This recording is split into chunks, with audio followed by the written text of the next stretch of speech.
On January 15th, 1919, a wall of molasses 40 feet high moved through the streets of Boston at 35 miles an hour and killed 21 people. That sentence sounds like a joke.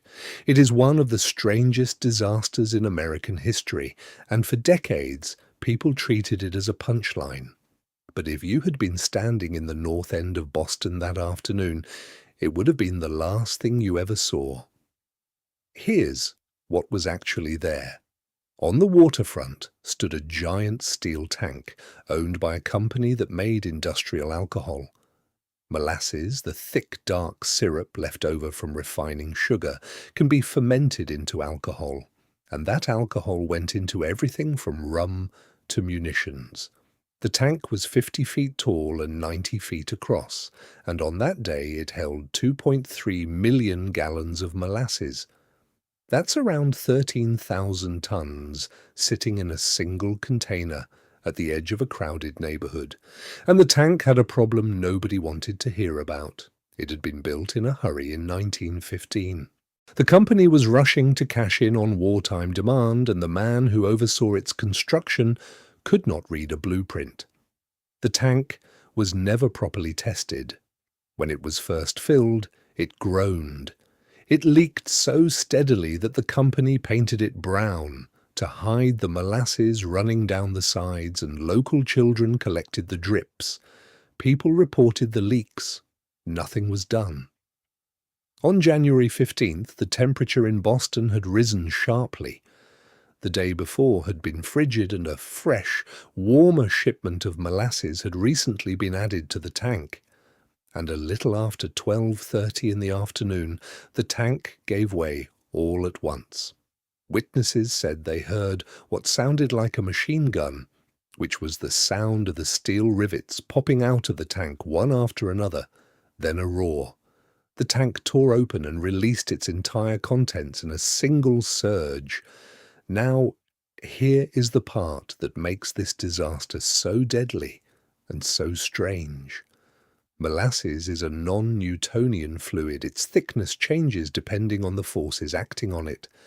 When it burst from the tank under enormous pressure, it moved like water, a fast-moving wave somewhere between 15 and 40 feet high, spreading out at an estimated 35 miles an hour.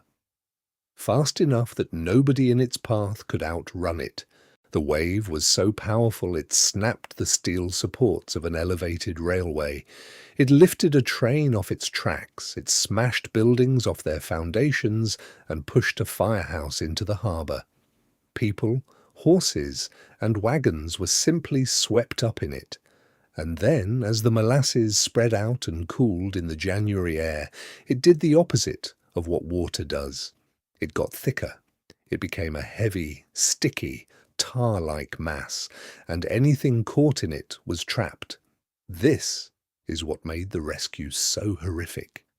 Survivors were stuck fast in waist-deep syrup that was hardening around them. Rescuers waded in and immediately became stuck themselves. Everything was coated. Every surface was slick. It took hours to pull people out, and many of the victims were found glued so completely to the debris that they were almost unrecognizable. The final toll was 21 dead and about 150 injured. The cleanup took weeks. They used salt water from the harbor to break the molasses down, and the whole neighborhood remained sticky for a long time. People said that on hot days for years afterward, the north end still smelled faintly of molasses. What happened next actually matters more than the flood itself. The victims' families sued, and the case became one of the largest and most important class action lawsuits in Massachusetts history. The company tried to claim the tank had been blown up by anarchists, a convenient story in 1919. But the court-appointed investigation was meticulous, and it found the truth. The tank walls were too thin, the steel was too brittle. It had been built without proper engineering oversight and filled beyond what it could safely hold.